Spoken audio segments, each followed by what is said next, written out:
très tôt, j'ai trouvé une citation de Matisse qui sera sur le mur de la première section, de la première salle, et qui est un peu l'épigraphe ou le motto de toute l'exposition. Il faut toujours rechercher le désir de la ligne, le point où elle veut entrer ou mourir. Cette citation, elle dit quelque chose qui, pour moi, qui est extrêmement important, qui est capital, c'est que c'est le désir de la ligne. Ce n'est pas le désir du sujet artiste, ni évidemment, ce n'est pas non plus le désir du sujet spectateur. Et au fond, plus j'y pense maintenant, plus peut-être ce que je voudrais arriver, moi, à rendre sensible au spectateur, c'est ça, c'est que la ligne a un désir, c'est que la ligne veut aller quelque part.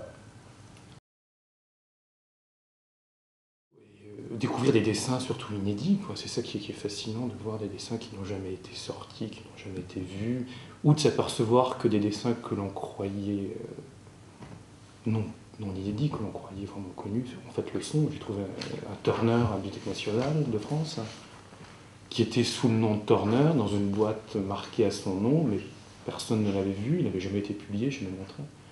Donc ce sera l'occasion de le voir ici.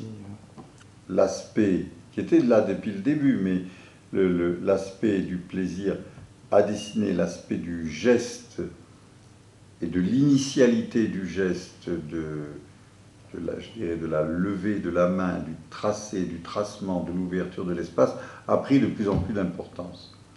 Si bien que maintenant, je dirais presque que les plaisirs, d'abord c'est uniquement l'avant-dernière section de l'exposition, que dans cette avant-dernière section, on a éliminé tout ce qui faisait scène, composition, etc. Et c'est donc une espèce de, je sais pas, je dirais, ça devient juste une sorte de tout petit contrepoint au reste qui est essentiellement dans le plaisir de dessiner.